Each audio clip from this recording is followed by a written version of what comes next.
She was crying on the bridge. And then I realized who she was. Before we begin, I'd love to know something. Where in the world are you listening from? Tell me in the comments. I love seeing how far these stories travel. And if you enjoy stories like this, make sure to subscribe so you don't miss the next one. And tell me in the comments what you think about this story when it's over. I really love reading your thoughts. If you had seen me that night, you wouldn't have thought anything special was happening. Just a guy in an old jacket, hands shoved in his pockets, walking too slowly across a forgotten bridge. No fireworks, no dramatic music, just the dull hum of traffic and the faint smell of rain on metal. But that night, without any warning, my entire life quietly changed direction. Not with a phone call, not with a lottery ticket, with a woman crying on a bridge. And the moment I realized who she really was, it felt like someone took my whole past and tilted it, showing me a version of myself I'd been too scared to face. That week had already felt like the ending of something. I'd lost my job 2 months earlier in a round of layoffs. The kind of email that begins with, "Unfortunately," and ends with you staring at the wall. I kept telling everyone I was between opportunities, as if I'd been the one to step away. The truth? I was exhausted, broke, and scared in that quiet, paralyzing way that doesn't look dramatic from the outside. I slept badly, woke up heavy. I'd open my laptop, stare at job applications, and feel this hollow ache in my chest every time I typed my name. By the time that Thursday rolled around, I couldn't stand the walls of my apartment anymore. They felt like they were pressing in, like they knew I was lying to myself every time I said, "I'm fine." I grabbed my jacket and just walked. No destination, no plan. My feet carried me through streets that still held pieces of who I used to be, the coffee shop I couldn't afford anymore, the bookstore where I once believed I'd be a great writer, the window of a gym where versions of better people ran in place and didn't look tired. And somehow, without really thinking, I ended up at the old pedestrian bridge on the edge of the city. It wasn't beautiful. Rust stained the metal railings, graffiti covered the concrete supports. The river below was dark and slow, reflecting only a few scattered lights. But this bridge had one thing I needed that night: distance. From the cars, from my apartment, from the life I was pretending to control. I stepped onto the walkway, listening to the hollow echo of my footsteps on the wood planks. The air was cool, with that damp smell that hangs over water at night. Halfway across, I stopped and leaned on the railing. From up there, the city looked like another world. Tiny golden windows flickered in the distance like star clusters. The constant noise of engines and horns felt far away, softened by the wind. For a moment, I just breathed. Sometimes pain doesn't look like crying. Sometimes it looks like staring at a river for a very long time, trying not to think about how easy it would be to disappear into something bigger than you. I wasn't planning anything. I wasn't going to jump, but I'd be lying if I said I didn't understand why some people did. I closed my eyes, and that's when I heard it. Very faint at first, a sound too soft to belong to the city. A broken, shaky sob. I opened my eyes and turned. At the far end of the bridge, near one of the old lampposts, a woman stood with her hands gripping the railing. Her hair was pulled back into a careless bun, a few strands falling free around her face. The weak yellow light above her made a glowing halo around her shoulders, but her body was tense, all sharp edges. Her shoulders shook with each breath. She was crying like a person who had held it in too long. The sound was so raw that my first instinct was to pretend I hadn't seen anything. People say they care, but the truth is, most of us don't know what to do with someone else's pain when it's right in front of us. It's easier to look away. My brain went into overdrive. Don't get involved. She probably wants to be alone. What are you going to do? Walk up and say, "Hey, sad stranger, need help?"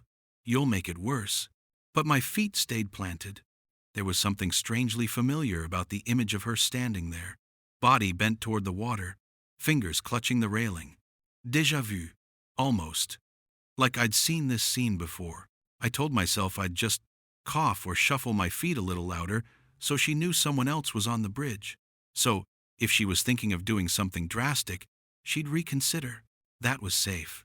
That was distant. I rocked my heel on the wooden plank, making it creak. She stiffened, quickly wiped at her face, and tilted her head, not quite turning toward me. "Sorry," I blurted, even though I hadn't done anything wrong.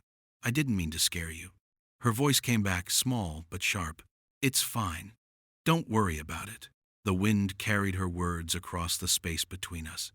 There was a tremor in them that made my chest tight. I hesitated. "Are you okay?" It was a stupid question. Of course she wasn't. She laughed once, a brittle, humorless sound. "Yeah, I'm great. Just enjoying the view." Her voice cracked on the last word. We stood there in this weird, heavy silence, me at one end of the bridge, her at the other, a strip of old wooden planks stretching between us like neutral ground. I knew I should leave.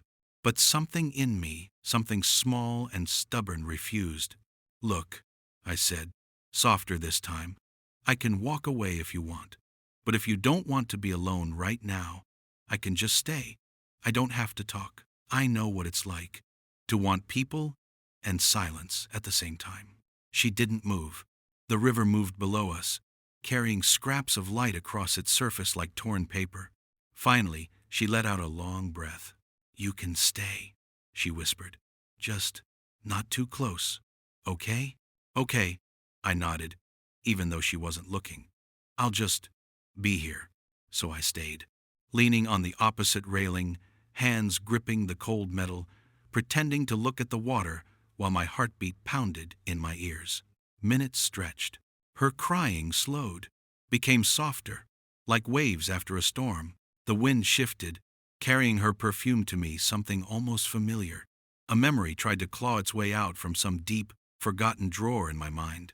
A field, summer air, dust on sneakers. I shook my head.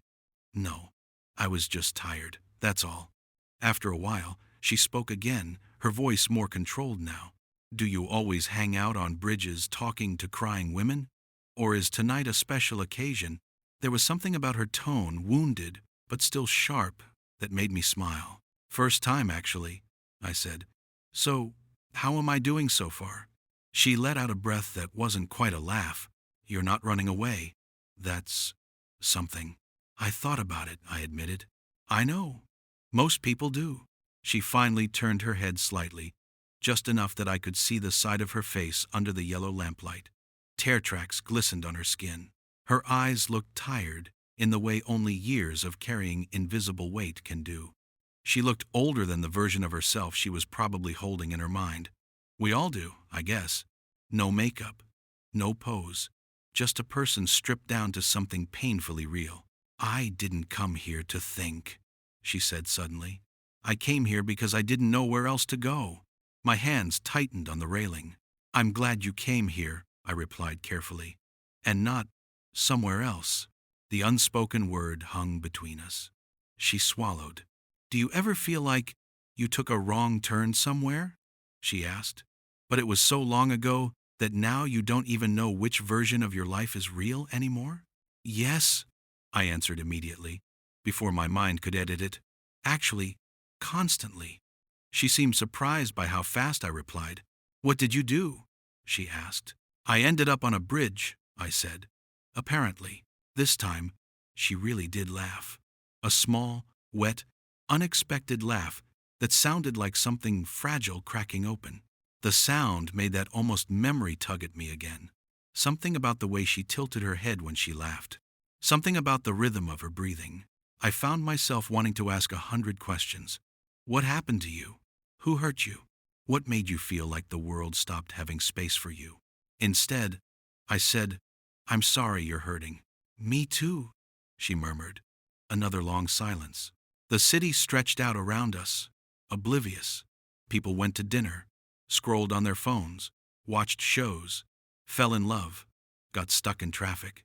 None of them knew that on this old bridge, a stranger was trying not to break in half, or that another stranger was slowly realizing she wasn't a stranger at all. She turned fully toward me at last, leaning her back against the railing, facing my direction. Her eyes were dark and red-rimmed. There was a small scar near her eyebrow, a thin white line. My breath caught. A bike. A summer. A fall on the pavement. Flashes of memory. "Have we met before?" I asked, the question slipping out before I could stop it. She frowned lightly. "You're not trying to use that as a pickup line, are you?" "No," I said quickly. "I mean it. You just look familiar." She studied my face, eyes moving slowly from my hair to my jaw, to the shape of my nose, like she was searching for something she couldn't quite find. "Maybe," she said finally. "I've lived in this city a while." "How long?" I asked. She thought. "On and off? Since I was a kid, but I grew up on the outskirts, near the old park with the big oak tree." And there it was. That sentence wasn't just a puzzle piece, it was the whole picture. The old park, the huge oak tree, the afternoon that never left me. Suddenly I could see it so vividly it felt like I was there again. I was 8, maybe 9, dirt on my jeans, a too big t-shirt with a cartoon dinosaur, and a girl, same eyes, same half-crooked smile, crying because she'd lost something. A bracelet. Not expensive, not shiny, simple, with tiny beads and one little metal charm. "My grandma gave it to me," she'd sobbed between hiccups. "She said it will protect me. If I lose it, it means I wasn't careful with her love." I had spent hours crawling under bushes, around broken swings, at the base of that massive oak tree, searching the roots like they were a maze. I remember thinking I would not go home until I found it. When I finally did, caught on a root, half buried in dirt, the look on her face when I placed it in her hand was pure, wild relief. She'd hugged me so tightly I almost couldn't breathe. "I'll never forget this," she'd said. "If you ever need help someday, I promise I'll be there. Okay? Cross my heart." And then, like kids do, we drifted apart. Different schools, different streets, life pulling us in different directions. I never knew her last name. I only remembered the way the sun filtered through the leaves that day, framing her like a secret. And now, here she was, older, broken in new ways, standing on a bridge with that same invisible weight on her shoulders. My voice came out softer. "Did you ever lose a bracelet? When you were little? In that park?" She froze. Her hand, which had been clenched around the railing, slowly loosened. She held my gaze, and I watched recognition move through her like a wave. "How do you know about that?" she whispered. My heart beat so hard I could hear it. "Because," I said, "I'm the kid who found it for you." The world seemed to pause. A breeze swept across the bridge, lifting a strand of her hair. Somewhere in the distance, a siren wailed, then faded. Her eyes widened. She looked at me like she was seeing past my face, seeing another version of me layered underneath. The boy with scraped knees and grass stains. The boy who had dug through dirt because her tears mattered. She started, then stopped. "No way." Slowly, her right hand moved to her pocket. She pulled something out and opened her palm. There it was. The bracelet. The beads were worn now, their colors faded after years of being touched, held, and carried. But I recognized that tiny metal charm instantly. "I still have it," she said, voice barely more than a breath. I never got rid of it, even when I wanted to forget everything." I stared at that small circle of beads, feeling time fold in on itself. The girl in the park, the woman on the bridge. This wasn't just coincidence. This was a promise circling back after a lifetime. She looked up at me again, and this time there were new tears in her eyes, not only from pain, but from shock, from the terrible, beautiful realization that sometimes life doesn't forget as easily as we think. "It's you," she said. "I can't believe it's you." She let out a shaky laugh, pressing her hand to her mouth. A stranger crying on a bridge. Except she wasn't a stranger. She was the girl whose sadness had mattered to me before I even knew what heartbreak was. The girl who promised, under the shade of an old oak tree, that she would show up if I ever needed someone. And now I was the one who had to decide if I would stay, if I would let myself be pulled into whatever this was, or walk away and pretend it was just an odd coincidence. The universe doesn't scream. Sometimes it whispers. That night, it whispered through the sound of a woman crying on a bridge. And once I realized who she was, I knew leaving wasn't an option anymore. We stood there, two adults bound by a memory from a lifetime ago, and for a moment, I didn't know whether to laugh or cry. Aina. Her name came back to me slowly, like a song I used to love but hadn't heard in years. Anna, I said, testing it out loud. The way her chin trembled in response told me I was right. You remember, she whispered. How could I forget? I replied. I remembered everything now. How we spent that whole summer chasing each other around the park. How she scraped her knee and insisted she didn't cry. How she told me her grandmother believed that some people weren't coincidences. They were anchors, sent to keep us from drifting too far when life pulled too hard. Anchors? I had asked. Yeah, she'd said. People who show up right when you feel like you're floating away. Now here we were again, all these years later, meeting on a bridge, built to hold weight.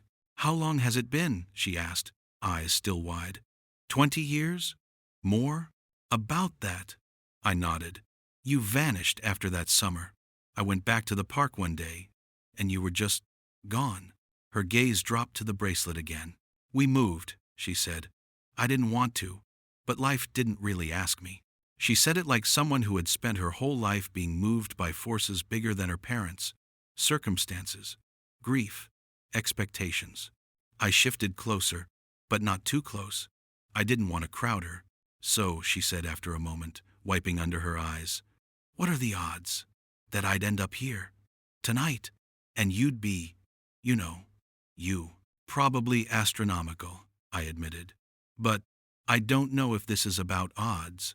She tilted her head, studying me. What do you mean? I struggled to find the words. I mean, maybe some things circle back, I said. Not because they're supposed to, but because we're finally ready to see them. She stared at me for a long time, and then the fragile humor she'd been using as a shield dropped, and there it was again, the rawness, the reason she'd been crying in the first place, the reason she'd come to the bridge at all.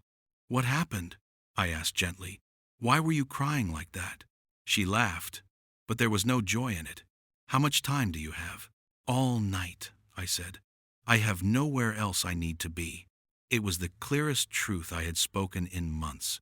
She nodded, as if deciding whether I was safe enough to trust with the messy parts, then turned to face the river again.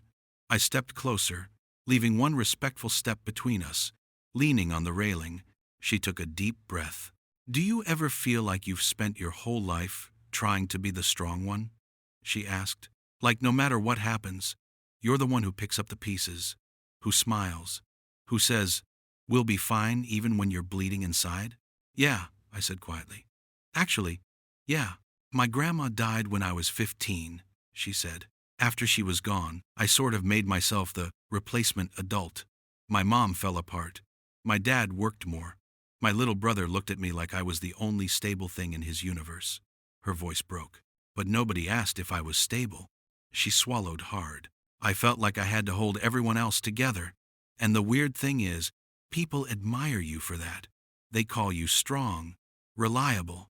They say, I don't know what we'd do without you. She shook her head, tears gathering again. But they don't realize that phrase sounds a lot like a prison sentence when you're already tired. I didn't interrupt. I knew what it was like to be praised for exactly the thing that was quietly suffocating you. Anyway, she continued, I kept going. School, jobs, taking care of everyone. And I told myself it was fine.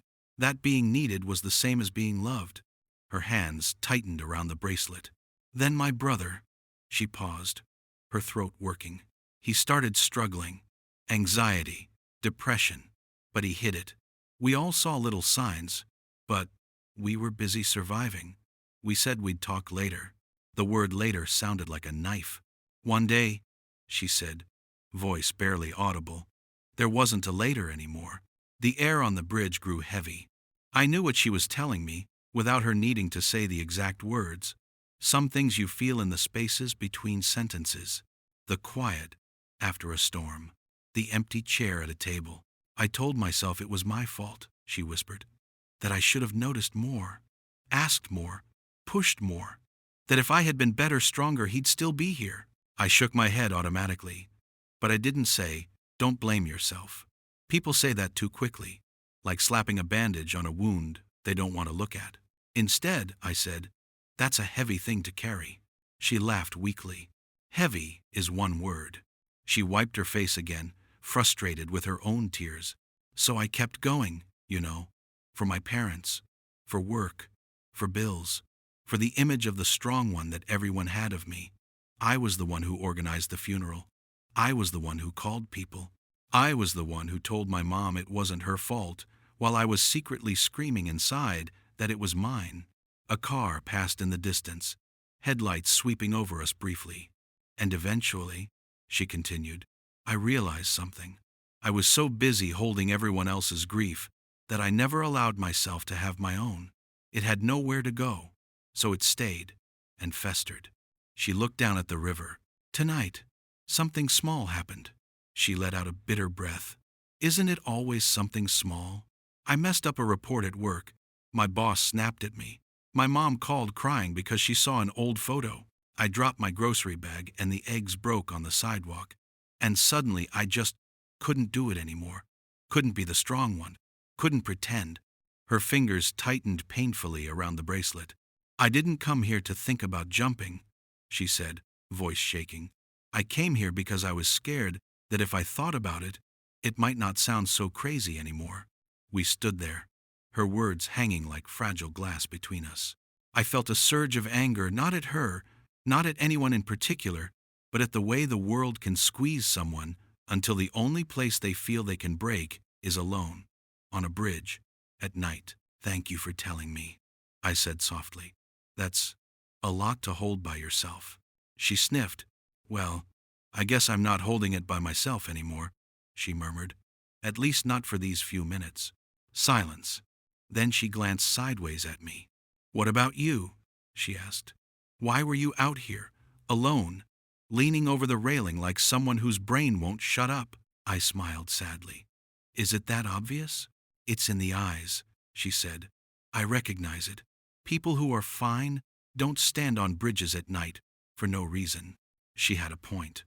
So I told her about the layoffs, about feeling like a fraud, about the way I'd been waking up each morning with this crushing sense that I'd somehow missed the doorway to the life I was supposed to live. And the worst part, I admitted, is I don't even know what my supposed life is anymore. At some point, I stopped dreaming and started just maintaining, keeping things from falling apart, like I turned into some kind of emotional janitor for my own existence. She snorted. Emotional janitor. That's painfully accurate. I spend all my time cleaning up messes, I said. Old regrets, bad decisions, missed opportunities, sweeping them into corners so nobody else trips over them. We both stared at the water. The river didn't care. I used to write, I added quietly. Stories. Long ones. I wanted to make people feel less alone. But somewhere along the way, I convinced myself it was childish, unsafe, that real adults don't chase dreams. They chase stability. Now I don't have either. You wrote stories? She asked, a small spark of interest in her voice. Yeah, I nodded, before I traded them for spreadsheets. She studied me like I was a stranger and a memory at the same time. You know what's funny? She said. When we were kids and you found my bracelet, I told my grandma about you, about how you looked for hours without giving up. She said, some kids are protectors. They can't stand to see someone lost. They'll search the whole world just to return one small thing that matters. Warmth flooded my chest and throat at the memory. I wasn't brave, I said. I just hated seeing you cry. Same difference, she replied. She rolled the bracelet in her fingers, thinking, I made a promise that day, she said. Do you remember? That if you ever needed help, I'd show up. I remember, I said, but I never actually thought it would happen like this. Me neither, she murmured. But here we are. The wind picked up, bringing a chill that raised goosebumps on my arms. So what now? I asked. "We've found each other again on a bridge where we both accidentally admitted our lives are on fire. What are we supposed to do with that?" She was quiet for a long moment. Then she said something I'll never forget. "Maybe," she said slowly, "we stopped trying to be strong alone." The simplicity of it knocked the air out of me. Because that was the lie, wasn't it? The one we both had swallowed for years. That strength meant solitude. That needing help meant failure. That the only way to deserve love was to carry everything without dropping it. "Okay," I said. "What does that look like?" She shrugged, a small, helpless gesture. "Maybe it starts with not walking off this bridge, pretending this never happened." I nodded slowly. "Deal. We don't pretend." "And maybe," she added, "we check in on each other. Not as therapists or saviors, just as two people who remember who the other was before life got so heavy." "You want to be friends?" I asked, feeling like a teenager. She smiled, a real one this time. "Fragile, but bright. Anchors," she corrected. "Remember? That's what my grandma called it. People who keep you from drifting too far. I think we were meant to be that for each other. We just forgot, for a while." Something in my chest loosened. "Anchors," I repeated. "I like that." We exchanged numbers. It felt strangely intimate, not like flirting, but like handing someone a spare key to a house you haven't fully cleaned yet. Before we left, she reached out and took my hand. For a second, I thought she was going to shake it. Instead, she pressed the bracelet into my palm and closed my fingers around it. My eyes widened. "I can't take this," I protested. "Your grandmother gave it to you." "She also believed in timing," Anna said softly. "She used to say, when something has done everything it was meant to do for you, let it go find the next person."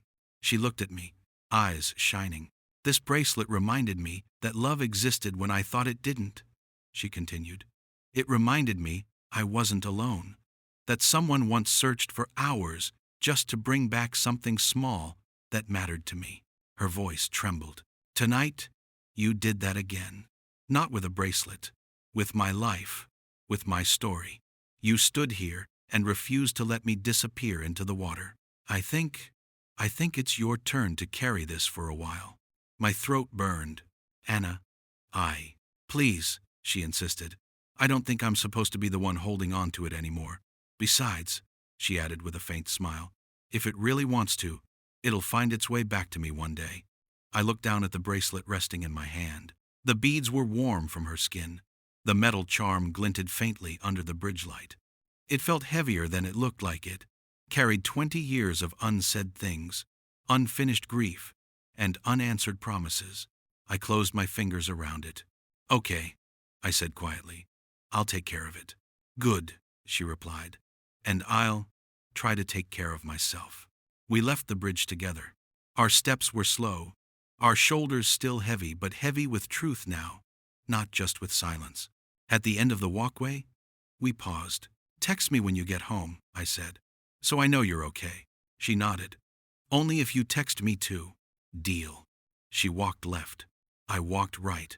For the first time in months, maybe years, I didn't feel like I was walking alone, even though physically, I was. There was someone else in the city, carrying pieces of my story with her now. When I got back to my apartment, I placed the bracelet on my nightstand. I stared at it for a long time. Then, on impulse, I grabbed my laptop and opened a blank document. I started to write. Not a resume, not a polite email, a story. About a man who went to a bridge because he was tired of pretending everything was fine. About a woman who went to the same bridge because she was scared of what she might do if she stayed alone with her thoughts. About how their lives had quietly intertwined years ago, and how a small act of kindness came back, years later, to stand between someone and the edge. I wrote until the sun began to lighten the sky outside my window. My fingers ached, my eyes burned, but for the first time in a long time, my soul felt less empty. As I finished typing the last line, my phone buzzed. A message from Anna. "Hey, I'm home. I'm okay. Thank you for staying." A second message followed. I think tonight was the first time in years I'd told the truth about how I'm really doing. It hurt, but it also helped. I hope you'll keep writing. I think that's your way of staying, even when you're scared. I stared at the screen. Then I replied, I'm home too. And yeah, I think I will keep writing. Also, if the bridge calls again for either of us, we answer each other first. Deal? Her response came quickly. Deal. Anchors. Remember? I set the phone down, picked up the bracelet, and I realized something. That night on the bridge didn't magically fix our lives. It didn't bring back her brother. It didn't erase my debt or give me a job. But it did something quieter, something deeper. It broke the illusion that we had to carry everything alone. It reminded me that sometimes the universe doesn't save you with miracles. It saves you with mirrors, with people who show up and reflect back the parts of you that you thought were gone. The brave kid who searched for a bracelet. The girl who believed in anchors. The writer who wanted to make people feel less alone. We hadn't disappeared. We'd just forgotten each other. And on a random night, on a rusted bridge above a dark river, life decided to remind us. She was crying on the bridge, and then I realized who she was. Not just the girl from my childhood, not just a stranger on the edge. She was my reminder that every life you touch, every kindness you give, when you think it's small, might one day come back to touch yours exactly when you need it most. And me? I wasn't just the guy who stopped on the bridge. I was her anchor. And somehow, without either of us planning it, she had become mine too.